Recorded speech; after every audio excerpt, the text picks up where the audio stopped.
Welcome to Viji சமையலில் பன் ஆப்பம் எப்படி செய்கிறதுன்னு பார்க்கலாம். இந்த ஒரு பொருள் சேர்த்து செஞ்சு பாருங்கள், ரொம்பவே டேஸ்டியாக இருக்கும். ஆப்பம் பசங்களாம் லைக் பண்ணி சாப்பிடுவாங்க. இப்போ வாங்க அது எப்படி ரெடி பண்ணுறதுன்னு பார்க்கலாம்.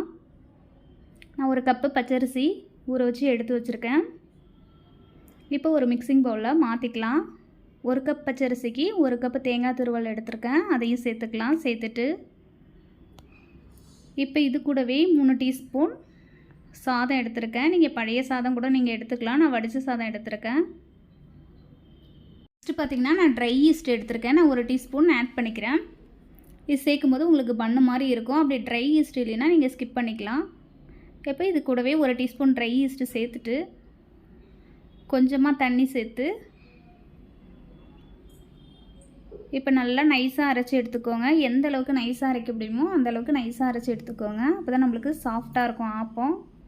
இப்போ பாருங்கள், இந்த அளவுக்கு தோசை மாவு பதத்துக்கு அரைச்சி எடுத்துக்கோங்க. இதை நல்லா மிக்ஸ் பண்ணி விட்டுட்டு தேவையான அளவு சால்ட் ஆட் பண்ணிவிட்டு மிக்ஸ் பண்ணி விட்டுக்கோங்க.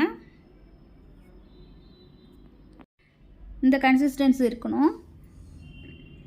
இப்போ இது ஒரு 3 அப்படி இல்லைன்னா 4 மணி நேரம் புளிக்க வச்சுக்கோங்க. இப்போ அடிக்கிற வெயிலுக்கு நல்லா புளிச்சிரும்.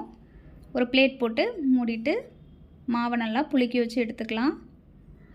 இப்போ பிளேட்டை திறந்து பார்க்கலாம். பாருங்கள், நல்லா மாவுலாம் பொங்கி வந்திருக்கு. நான் ஒரு 4 மணி நேரம் புளிக்க வச்சு எடுத்து வச்சுருக்கேன். கெட்டியாக இருந்துச்சுன்னா கொஞ்சம் தண்ணி ஊற்றி இந்த கன்சிஸ்டன்சி இருக்கணும்.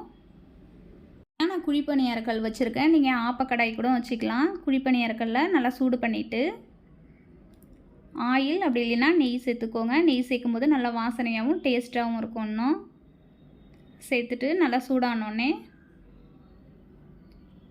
இப்போ நம்ம ரெடி பண்ணி வச்சுருக்க மாவெல்லாம் இது மாதிரி ஊற்றிக்கலாம். இது மாதிரி நம்ம ரெடி பண்ணி கொடுக்கும்போது பசங்க இன்னும் எக்ஸ்ட்ராவே 2 சாப்பிடுவாங்க. ஒரு சைடு வெந்தாவே போதும். இது மாதிரி மூடிட்டு ஒரு 3 மினிட்ஸ் வேக வச்சிங்கன்னா நல்லா வெந்துடும். இப்போ எடுத்து விட்டுக்கலாம். எடுத்து ஒரு பிளேட்டில் வச்சுக்கோங்க. பாருங்கள், பன் ஆப்பம் ரெடி. இது ரொம்பவே டேஸ்டியாக இருக்கும். பன்னு மாதிரி இருக்கும் நம்ம ஈஸ்ட் ஆட் பண்ணதுனால.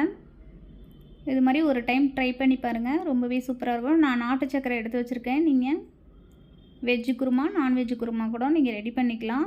ஆல்ரெடி தேங்காய் ஆட் பண்ணியிருக்கோம், அதனால் நான் தேங்காய் பால் எடுக்கலை. நீங்கள் அப்படியே நாட்டு சக்கரை வச்சு சாப்பிட்டிங்கன்னா ரொம்பவே டேஸ்டியாக இருக்கும். தேங்க்யூ.